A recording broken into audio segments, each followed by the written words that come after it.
So welcome everybody to this briefing on park and ride demand management. We're live streaming this afternoon, so members of the public are welcome to watch either now or later on. And I would like to welcome our friends from Greater Wellington, Darren Ponter and Amit Makalan. Mucklehat. Mucklehat. I'll let them introduce themselves. And we look forward to hearing what they have to say this afternoon. Thank you.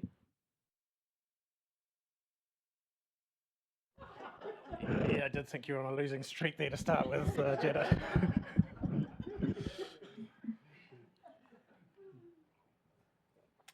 Kia ora koutou. Thank you for having us this afternoon. So Park and Ride. We are in the same situation that you are as a council, that we administer a series of spaces around our railway station, as you do as the sort of road controlling authority in your district as well. It raises some similar and some different challenges for us. So where you're confronted with, how much time people use space and who exactly should use that space, or should it be for a bus stop or for a car park, disability car parking, etc. We have some of those same challenges. Certainly what we find as a regional council is that not soon after having built spaces, they are full. So people take their precious piece of metal from home, drive it, usually one person per car, to the railway station, and they leave it there at the ratepayer's expense by and large. So the ratepayer is paying to fit out the car park and then to maintain the car park. So just to give you a sense of that sum, that's around $750,000 a year for us as a regional council, just to maintain car parks, not to build anything new, not to put any additional CCTV or lighting in. It's just the general task of maintenance. You'll be aware that we've got significant park and ride at the moment at all of the stations on the line within your district. The one that we don't administer at all really is Otaki station, but that will change in about 4.5 years' time. And so one thing just to note as we're having this conversation is that where Waikanai is currently clearly the end of the line to the Wellington electric network, in the future the end of the line for some purposes will be Palmerston North. But what it will mean is that there will be less pressure immediately on Waikanai as that hub stop, if you like, that will be pushed down to places like Otaki and Levin. So they'll take up some of the load on the network. Sorry? Around about that, yeah. So we're not, just as a divergence, as you've raised it, so we are not far off going to the next stage in the tender process for the new trains. So the new trains are now, we're as certain as we can be that we have secured the money for those, and we will soon be going to the final round in the tender process. So we've had expressions of interest so far. We've gone through that process. We've slimmed down the number of potential providers. They will now be approached through a closed tender process, and they will then now be asked to put forward their final tenders. So we're looking to have that wrapped up by the end of this year, certainly no longer than around about February next year. So that's when we would come to a contract effectively to build the new trains. Is the underwriting part of that? I can't comment about that at the moment. but no, they're not.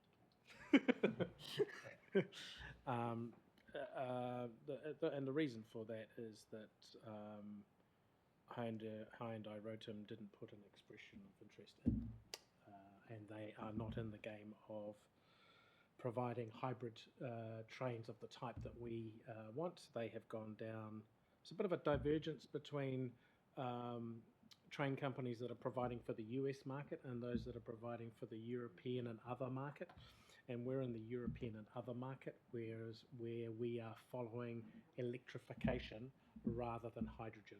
And so Hyundai Rotem have put their lot in with hydrogen and are sort of selling their concepts to the United States. So, look, despite that slight diversion, let me come back to the issue of park and ride. What we have is a very crude system at the moment. It's worked fine for us to date. It basically means first up, first dressed. You get a car park at the local station. If you don't, you spill out onto, well, your roads, and it's then your problem to have to sort of limit that those where people park and try to direct them to appropriate areas, etc. What we envisage is that if we don't do anything, that problem will exacerbate for you in particular. Our car parks will just continue to be full, but your roads will just get fuller and fuller in the local area around the railway station. So there are two joined up things that we are proposing. One is to gate the railway stations and push the cost of use of the car parking in the railway stations more firmly onto the user than the ratepayer. So it is a sort of pay-as-you-go type proposal.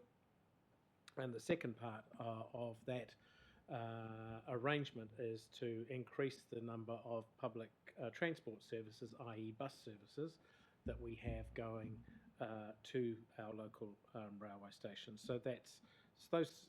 I think you can see that those two things really do need to come hand in hand. You can't sort of really have one without the other. On the bus side, what that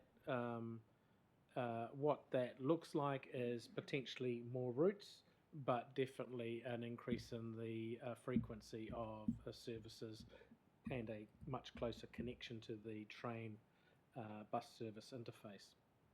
The third thing that is coming, but is coming probably, well, it will come before we get to paid park and ride, is full integrated ticketing. So another slight divergence for a minute, if you bear with me. At the moment, you've got a snapper system. You can still pay cash if you really want to. Cash will go from our network probably in 2 or 3 years' time once we have full integrated ticketing. There will be no cash on the system for buses, trains, or ferries, and that is not any different from many other cities around the world now. What Snapper gets replaced with is an account-based ticketing system. So that means that you can still have a dedicated transport card if you wish. And why you would want to do that is you probably want to give your teenager a card with $20 on it rather than give them your Visa card or your bank card. So if you really have a desire to continue to have something equivalent to a Snapper card, you'll still be able to have that. Otherwise, for you and me, you'll be taking out your bank card that has a PayWave type symbol on it. You'll be taking out your bank card and you will be using that. And it's called an account-based system because it is taking money directly out of your accounts rather than you having to take money and put it onto a card and have that money at risk on that card. It is taking the money from the account that you choose to take it from. So if you're traveling for business, let's say, you may have a business card, you snap on, you snap off with that. If you're traveling privately, you may use your private card to snap on, snap off. One of the benefits of that system in relation to park and ride is that park and ride would be gated, but would be gated under that system.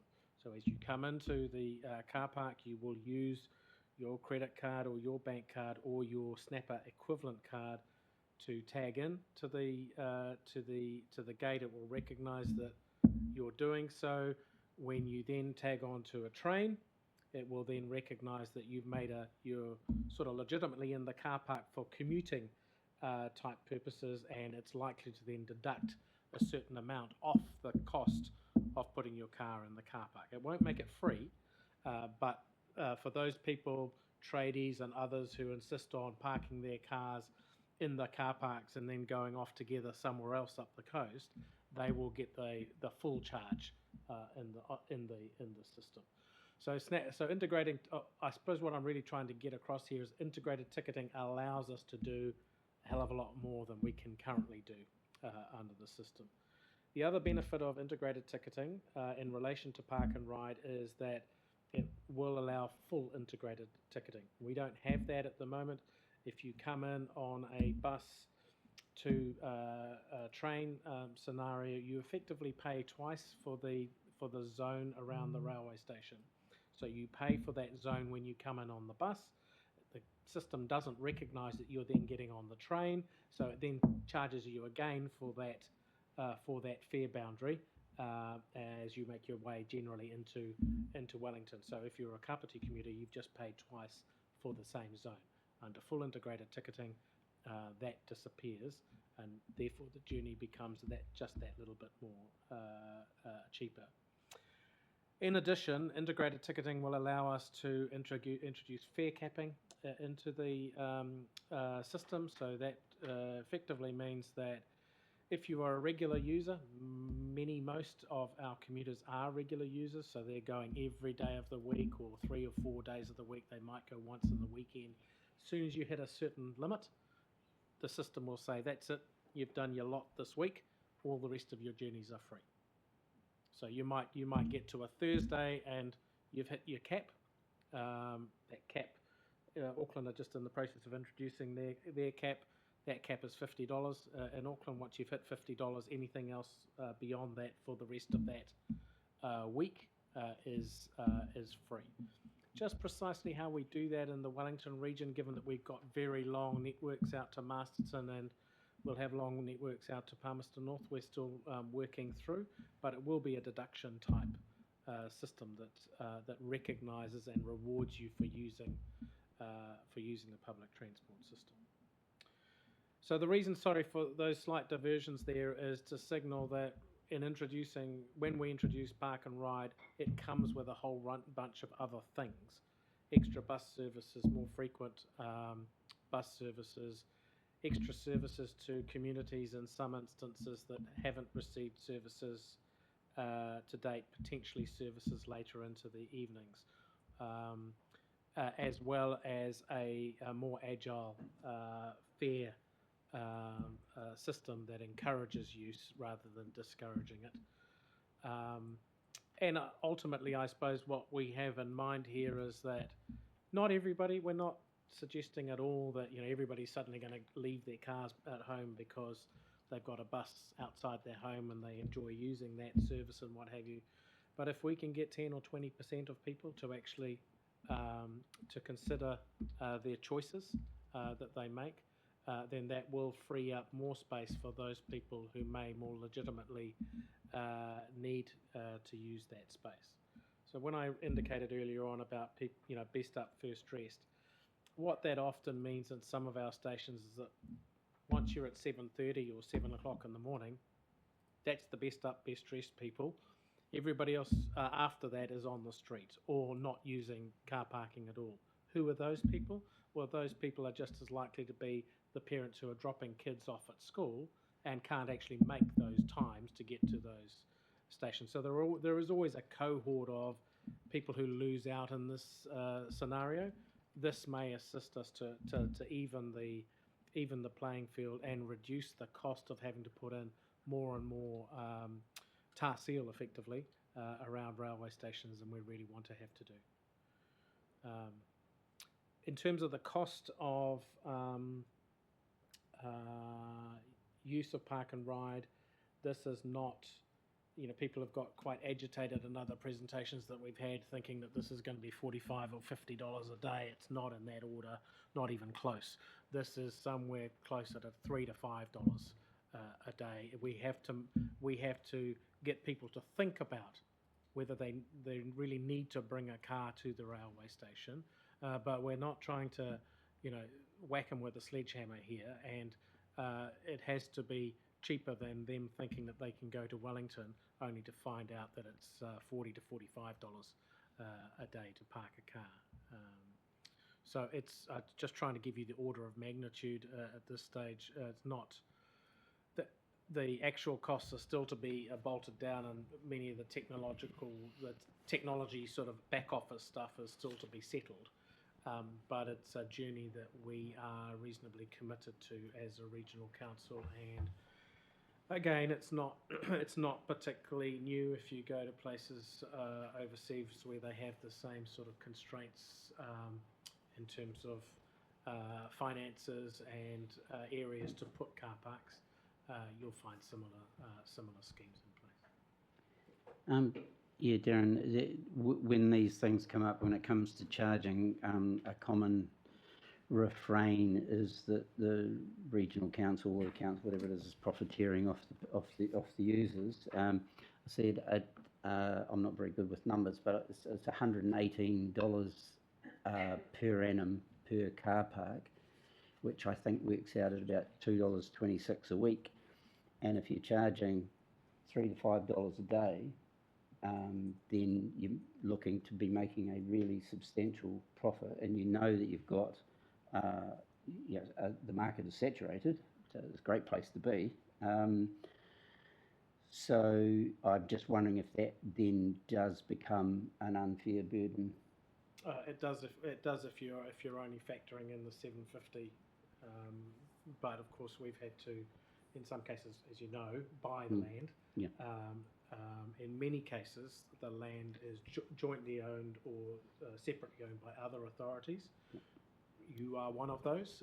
You own some of the land that we administer as car parks. So there's a whole other question about the cost sharing arrangement that goes in behind the scenes. Not looking to. This isn't driven by a desire to sort of make a profit here. I understand where the public come from. It's a narrative that just is out there. Yeah. Not looking to make squillions of dollars out of this, but looking to break even. The biggest issue here for us is mode shift, getting people out of their cars and to use other modes, as walking, cycling, or bus transportation to get to the stations, or even kiss and ride for some people. Yeah, cool. Kathy. Thank you. So you're wanting to get people out of cars and other modes of transport. Yep. Well, for that to happen, and I've been going on this for a number of months or maybe years, we need bus shelters at every bus stop. We have roads here that are wind tunnels, and people will not wait at a bus stop with no shelter. I mean, one elderly gentleman came to the Older Persons Council a couple of years ago around needing a bus shelter in Martin Road, and he got his bus shelter. But if you're trying to get people out, they're not going to stand in the wind and the rain to catch a bus. They'll drive their car. Yep. So where are all our bus shelters? So message understood. We have more than 3,000 plus bus stops across the region. So it's just not a matter of wheeling them out on a regular basis. So it is simple shelters may be simpler, but even those can a concrete pad, a shelter, going through the road controlling authority approvals, which is you guys. It's not intended as a slanderous comment. It all costs money, and soon enough, a simple shelter is $30,000. One with an electronic sign on it and a few other mod cons, you can get north of $100,000 for something that you just think is a shelter for 6 people. So there's a queue, and we do that on a use basis generally, but we also have put a deprivation type index into that as well a number of years ago.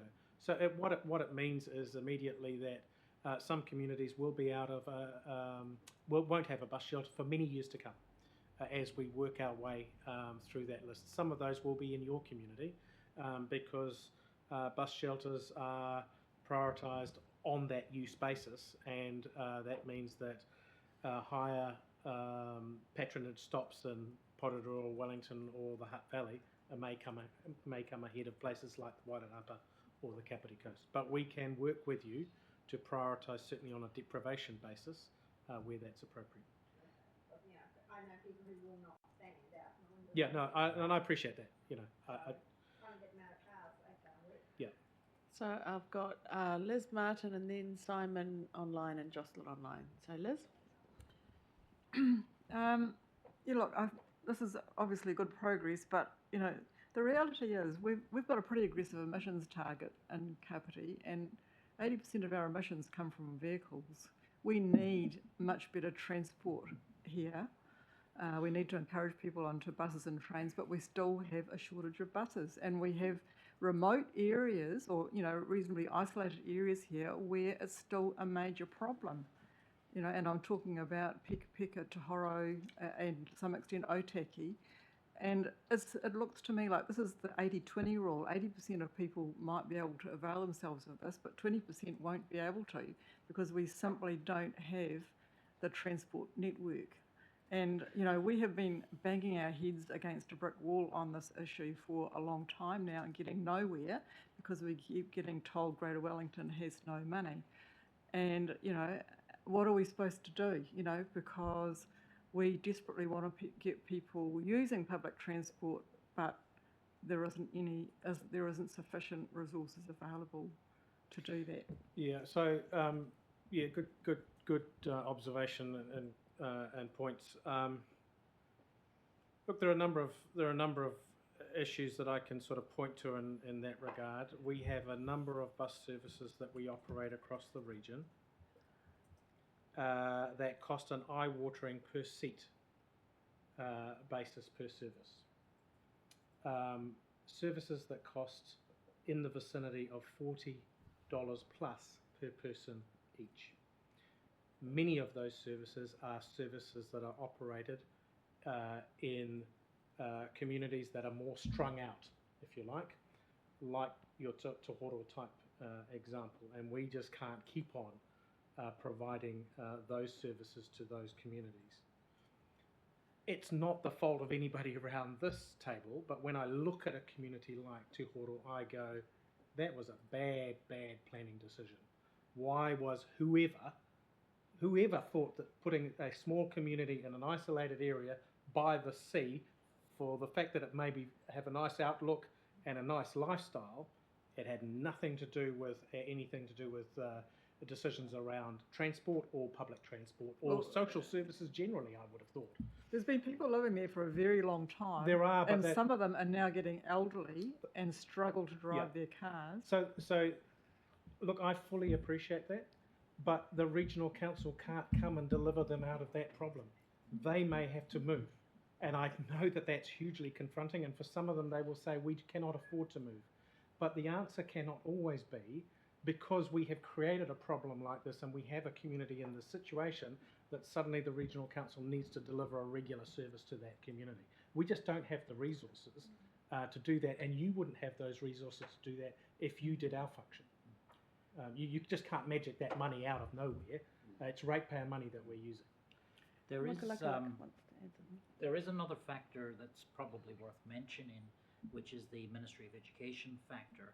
So Ministry of Education since 1910 or so has provided free school bus services for rural people.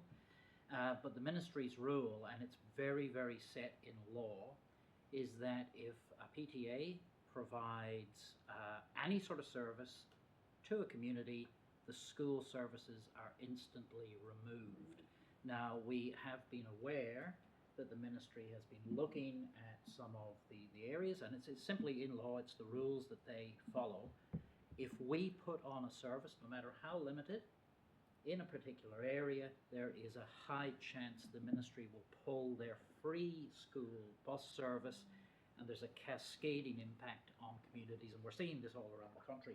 So one of the things when we're doing our planning, we have to be very careful of all of the knock-on effects that it might have. But one would imagine that that's, you know, I mean, you wouldn't expect people to be catching a school bus at 10 o'clock in the mornings. It would be about timing, surely. You know, if there's one available at the right time, I can understand that. But, you know, people into horror. I think we're thinking about the school children who might not have a school bus anymore No, they have if to the use the regional public bus. council decided to put one up at 10 o'clock. It's just another consideration that we have to Yeah. go through. Yeah. I think the cost per seat seems to be the biggest one. But then what's the cost of driving down our emissions, you know? Yeah, look, and that's a balance. That's a balance that we all have to weigh up. And clearly, we've got our own emissions targets as a regional council. And these types of situations actually throw us against it because you want to lower your emissions, but you find that you can't always pull the levers that you want to. If a diesel bus only has 2 people on it, that's not exactly a very environmentally friendly way to travel anyway, I wouldn't have thought. Martin? Yeah, just a few questions. The PayWave side of things, are there additional charges for using PayWave as such, or are you talking about a card that works like PayWave that you charge up yourself? Correct. Yep, cool. You mean like the stored value one where you might put $20 or $30 Yeah. on there? Yeah, that should generally. We've still got to confirm that, but it wouldn't be too different from the current Snapper arrangement that we have. All right, so there's no additional charge that will If come you from do the it bank as such? if you do it online, no. If you do it at a shop, then yes, it might be. Yeah, okay. But there's no bank charge, won't be bank charges No, tied there into shouldn't that. Okay. There'll be big resistance up here for charging, full stop, and that sort of stuff. So, because it's not happening anywhere on the Kapiti coast at the moment. So you're obviously aware of that. Throughout the region, Martin, I mean, I've sort of, yeah, we're bracing ourselves. Yeah, okay. And we got a flavour of that a few years ago when we made the initial announcement that we were going down this, we were the devil incarnate once again. That's cool. I like the idea of the cap and that sort of stuff. Would that be an integrated cap? In other words, like bus, car park, and rail? Or Yeah, would it be- potentially it could be, but there's going to have to be some, irrespective of whether you trigger the cap or not, there's going to have to be some recognition that you are a car user. You put your car into the car park, Yeah. and then you've used the commuter system. So those two things do need to interface with each other, Otherwise it's just a irrespective car of whether you park. hit the cap or not. Yeah, okay, no, fair enough. Otherwise, it's just a glorified car park for Correct, anyone. yeah. Okay. And I hear what you're saying, Liz, and that's part of our problem up here in Kapiti. Is we've had a lot of little townships here for a very, very, very long Yeah. time. They're not ones that have sprung up recently. But the on-demand smaller bus services, I know you experimented that in Power. Is that something that's been explored up this way at all? Or? So the tower trial is still ongoing. Different views on how successful that is. I would at this stage call it marginal, but I would also like to see it trialled in an area, in a sort of more rural type area, a small township type area, rather than the urban environment of Tawa, Pororo. Okay. Yeah, and Otaki's one of those types of places as well. Yeah. So if maybe if I could just let you know that we, for our regional public transport plan, which we'll be consulting on in a couple of months, we actually held some workshops around the area. We did some workshops with officers from KCDC, and one of the things came up was that Otaki sort of look Connection to for Waikanae. on-demand type of service or a hybrid. Okay, that's cool. So that'll be actually in our referenced in our regional public transport plan. And you talk about the deprivation aspect. I think just something just to consider is we've got a very high population of elderly people up here as well who might not be factored in that deprivation aspect, but that would be good to have some sort of provision there in your calculations here as well. Yeah. That's me. Thank you. Yeah, that last one's quite a good one. Do you factor in age of demographics into those? That can be a factor in, yeah. So, like, if we've got a bus stop outside a retirement home, for example, we try to recognise that, but it means that somebody else, some other bus stop somewhere else, is going down the list. But it's not to say that that's not a good reason for doing it. Yep, thank you.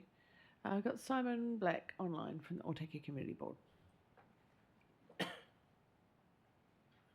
microphone, I think. Yeah, not hearing you, Simon.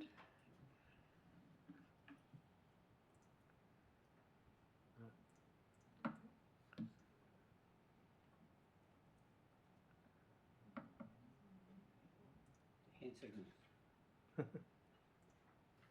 Jocelyn, are you saying that you can hear Simon?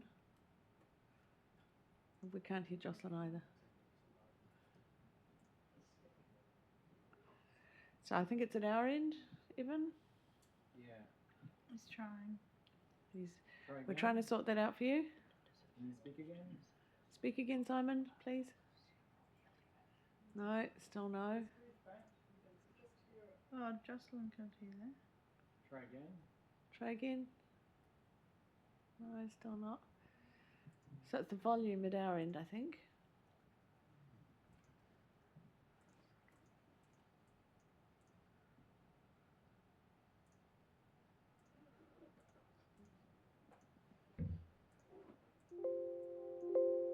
Oh, try now. No. Jocelyn, you say something? Yeah, can you hear me? I can hear Jocelyn now. So let's go with Jocelyn. Simon, you have a fiddle at your end. Should be back for him. Oh, back Okay, to you. thank you. We'll go with Jocelyn though now. Yeah, thank you very much for the presentation.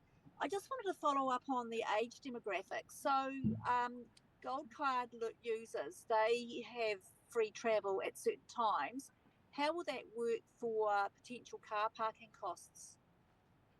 So that's something that we need to square away in the system, not just for car parking costs, Jocelyn, but also for how we manage Gold Card users turning up at different times within the network and making transactions that might be close to their cutoff period. So, for example, Right. if somebody comes in on a bus at 8:30 and gets onto the train at 9 o'clock, is that something that they get the full benefit of as a Gold Card user? And I think I would like to think we're going to get a little bit more flexible in some of that than we have been, but we probably won't go to the Auckland end of the scale where Gold Card users have unfettered access across the network. Right, okay, thank you. So I suppose, I've always been a bit concerned that the number of people who drive to the train station is quite high in respect for their potential ability to catch a bus. And I suppose I've been listening to how they do that because, I suppose I'm aware of it, that they do that because they deem it as being more convenient and they deem it to be more convenient. And so I suppose I'm just wondering whether there's going to be a decent lead-in time so that people can trial the systems with these new, with a new system, whatever you put in place, and that you've actually done enough research to understand, why people are actually driving to the train stations and where they're actually coming from, so you can actually make the biggest differences. I suppose make the biggest impact. Yeah. So one of the things to say on that, good points, but one of the things to say on that is that the system is most likely to be staggered in terms of its rollout, Right. just because we don't have the resources to be able to bring down a new system like this across all stations on the network at once. So invariably, we will learn from that as we go. There may be price adjustments, there may be route and service adjustments for buses, etc., that we can then learn from in terms of the further stations that are then rolled out. Is that it, Jocelyn?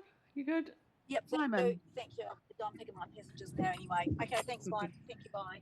Hi, Thanks. Jocelyn. Well, thanks, Madam Chair. Kia ora I tātou. can hear you now. Can you hear me now? Yes. Yay. Great. Look, thanks very much for that presentation. One of the big problems we've got here in Otaki is we're on the border of borders. So a lot of our services like police, corrections, justice, health, and also exclusion of jobs and other opportunities, they actually are administered from Horowhenua. Yeah. And so there is no bus going north to Horowhenua for our community to access these services. So my question is, what is happening within the regional council there to actually make sure our community is not disadvantaged? So I think there is a service that goes north. There's a Horizon service. So we do have a cross-boundary service. The reason I know that is that cross-boundary services are frowned upon by NZTA, and it took us a lot of effort to actually put it into place. And if you go to the bus stop opposite the coffee shop in the coffee caravan in Otaki, I think you'll see the Horizons symbol on there, because it's actually one of the buses for bus stop for their buses. Point made though, that service is still quite infrequent, and I'm more than aware that Palmerston North effectively is really the centre hub for a lot of health services for the Kapiti coast. We've put our it'll still be four to 5 years coming, but we've put our store in regional trains as a means to actually address that concern. Happy to have a conversation about whether there's something interim that we put in place in relation to local bus services between the two regions, say Otaki to Levin. But what I have been very careful not to do to date is to undermine our proposition for regional rail by suggesting that we can do all of these routes with buses, because what we could see was, as soon as you say that you can do a bus service from Otaki to Levin to Shannon and straight on to Palmerston North, people say, well, why do you need trains? And we still think that the train service will be a superior network. So to date, tactically, I have been unwilling to underscore a bus service, because I'm trying to protect the way effectively for a regional rail service, which we will shortly be making a public announcement on. Understood, thank you. So my comment on that is that the board has mooted to council that in the interim, because 4.5 years is still quite a long way away for our community here, why isn't there a bus service, let's say, from Waikanai to Levin, and that just traverses back and forward all day, connects with the trains at Waikanai, so we have a better service up the whole line. And then we've got services like Otaki and Waikanai only need to connect to that service. So are we considering other options in the next 4 years? We will, as part of the regional public transport plan, but there are also conversations that we need to have with the Horizons Regional Council, and more than happy to do that as part of the regional public transport plan engagement. The reason that we do it through the regional public transport plan is that we need to have the support of that plan to underpin the services that we then commit to financially. So we don't just set up new services on a sort of casual, yes, we're going to do X, Y, Z. It all has to be done through the regional public transport plan. The reason for that is, just like you are funded by NZTA for your local roads, a significant amount of funding for us to provide public transport services comes from the NZTA, and they need to know that we've gone through a robust process to do that.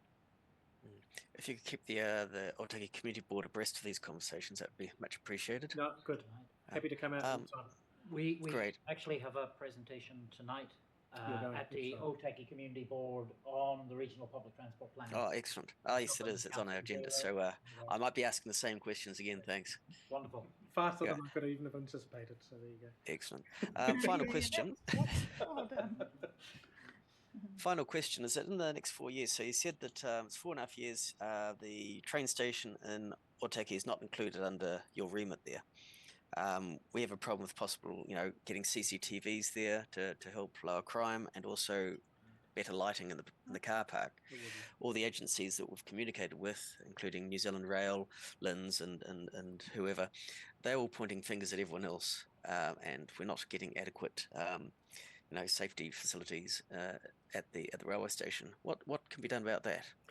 Well, for the future, that finger pointing should stop, or it should all be directed to the regional council, because at some point prior to the deployment of the new trains, we will take control of the Otaki railway station.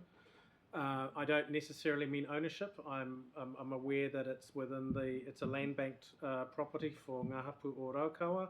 We've started having conversations with Ngā Hapu about what their intentions for the actual station itself might be, whether they want to take it as part of their settlement and we lease it, or whether we actually just transfer it out of the land bank and to the regional council. We own all the other railway stations on the network with the exception of the Wellington Central railway station. Irrespective of whether we own the station or not, we would then look to take some administering rights over a portion of those associated assets like the car parks and what have you, and bring them up to a similar standard to those on the rest of the network. What that will mean, though, is likely that those car parks would all be gated for use for the railway commuting public rather than for the Otaki shopping public. Anything else, Simon? Yeah, I was just wondering, what do we do in the next 4 years? That's what I'm concerned with. Yeah, well, I don't have an answer for the next 4 years because it's not a railway station from our perspective. So I think the answer is probably closer to home in relation to the businesses and or the Kapiti Coast District Council. Right. Thank you. Thanks, Madam Chair. Thank you. Shelley? My question was around the railway station as well. So there's no ability for you to do any work on it prior to that 4.5 years, because at the moment it's becoming more derelict, it's having more break-ins, and actually it's a beautiful old railway station that's very visible with our big Otaki name on the end of it, and it looks appalling to everyone going past, and I'm sure Ngā Hapu would want something done sooner rather than later. So yeah, there's no possibility of progressing that quicker. I'd go a little bit further and say there's a limited possibility, but I don't think that's going to give you the answers that you want. I just, in the overall scheme of trying to actually do the tender process and prepare for the trains, recognising that there are other stations that will need upgrades and what have you, we would not be looking to launch ourselves into Otaki railway station before we need to. You know, just from a simple corporate perspective. From a community perspective, I fully get what you're talking about, but does that responsibility fall to the regional council or does it fall somewhere else? And it may be that the conversation we need to have is with LINZ and them actually keeping an asset that they're holding in the land bank up to a reasonable spec for the community, but also for Ngāti Raukapa. And so who will lead that conversation and how can we help? Because prior to this community board, for many, many years that conversation has been we've tried to have that conversation and we get nowhere. Like Simon said, it's all, oh no, it's their problem and it's their problem and it's no one's problem and no one wants to commit. So please keep us informed on how we can push that forward, because it is actually an eyesore for our community, and you will end up with a worse building and potentially with break-ins, no building at all if people break in and burn it down. In the interest of having a train station, it would be really nice if we could work together on that. Leave that with me and I'll think about how we might approach it, but it's something we would have to do with KCDC, Ngā Hapu and ourselves, and it probably takes us to the door of Land Information New Zealand and the Office of Treaty Settlements. Any help would be appreciated, because I know James Pete's tried before me, and probably even before that. Okay. Well, I think between Simon and you, you've made that that case really well. Nigel? I'll just make the case a little bit further, actually. I remember back in the day when our regional council from Kapiti went up to Horizons and met with Bruce Gordon, and we got a bus service between Horizons paid half and we paid half. It was great. And it still operates. Yeah, and it's still operating, that service. So I found Horizons they were great. They were really helpful. So I think there's some probably still some room to move there. Otaki has really suffered neglect as far as public transport's concerned, and because of some of the deprivation indexes that are obvious in Otaki, I'm thinking particularly of kids who struggle to get to work. You'll hear employers in the rest of Kapiti will say about, You know, it's difficult for kids to turn up to job interviews because of transport uncertainties, and they don't have cars, and if they do, they don't have warrants, and they've got issues, and yada yada. And I take your point, Darren. You know, sometimes you don't want to put the big game at risk by the smaller game. So I understand the rail, but I do think it's really important to have some kind of a bus system that works, that's seen as an interim, that is just seen as an interim service. What we have in Waikanae is Waikanae is choked. When you go up the highway, you'll see cars going halfway up to bloody Otaki. And what happens is the people from Otaki are driving down to Waikanae to get the train, and they are choking Waikanae in much the same way as Waikanae people used to choke Paraparaumu before we got an excellent regional councillor who got us a new railway station at Waikanae. And so that's the thing. The cure for Waikanae isn't, I think, more car parks. I think it's just a better transport system to Otaki, because that's where it's coming from. There isn't a huge amount of internal growth in Waikanae. It's happening more towards the north. So again, if we were looking to have car parking, land, etc., then that's... And my last point I'll raise, just because I've been raising this now for many years, is the railway station at Southwards. Now you'll remember Dame Fran. Is she a dame? She's a dame now. She is, yeah. Finally. I was calling her Dame Fran long before she was. Dame Fran hated the idea of Paikokriki railway station, and so didn't have it. Not Paikokriki, Raumati. Yeah, there was going to be a Raumati railway station. The Southwards railway station, given the growth and given that there's going to be a really significant development in that area as well, Len Southwood, who owns Southwards, it's a massive, massive car park, by the way. Len Southwood, it was always part of his dream that there'd be a railway station at Southwards. And I know the Regional Council is averse to even looking at new railway stations, but there's a whole bunch of reasons why that makes sense, why it's a really good idea. It's a straight line. There's a whole bunch of things that make it a sensible proposition. And you've got a significant landowner who's more than, well, historically was more than happy. So that's probably not getting raised around your table, so I'll raise it now. And even if somebody just has a think about that, and might come back and say, nah, look, you're a lunatic. Or they might come back and go, actually, that makes sense. That could solve a lot of problems. Yeah? Yeah, right. No, fair point. I think there were 3 railway stations on this line that come to mind: Mackay's, Raumati and Southwards. There was going to be one at Lindale, of course.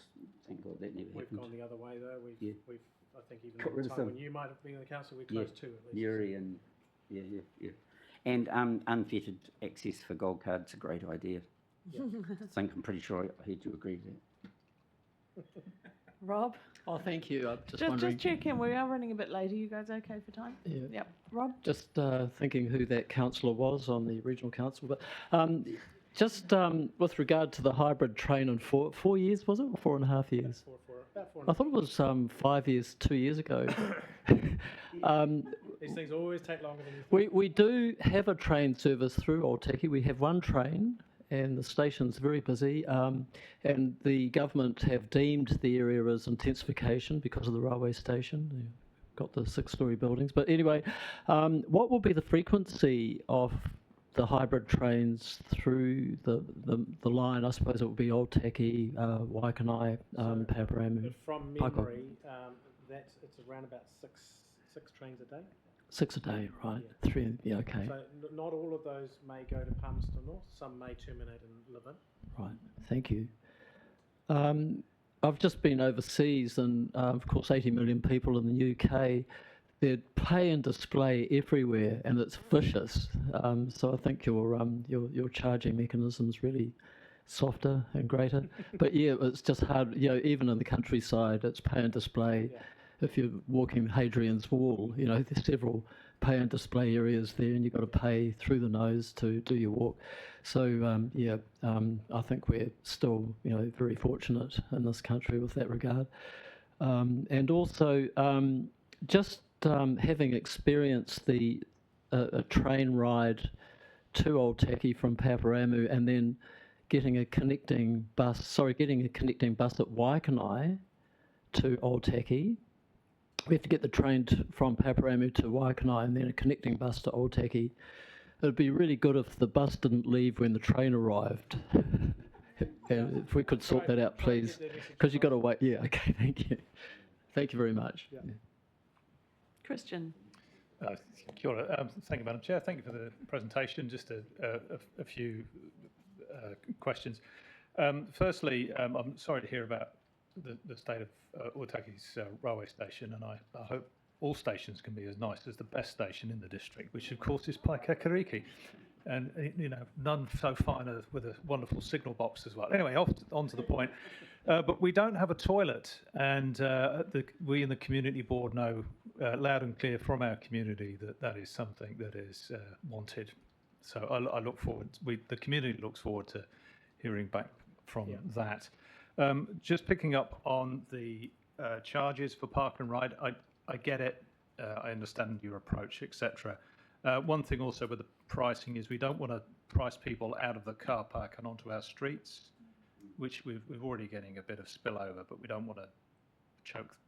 We don't want that to then become our problem of moving down to residence parking only or something like that. But have you got examples from elsewhere about what pricing is sort of okay to keep people in your car park and minimise that spill? Yeah, we have looked at overseas examples, and we will be factoring that into decision. Okay. But there is going to need to be at an officer level an ongoing conversation about that interface between our car parks and the road space that you administer. Because if we get it wrong, you're quite right.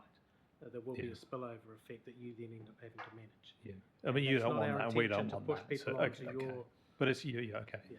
And then the only other thing is, and I trust that the current administration won't, is do not privatise the parking services or any aspect of your operations. Yeah. Thank you. Yeah. Good points, Christian. Last word to Shelley. Yeah, I've just got one.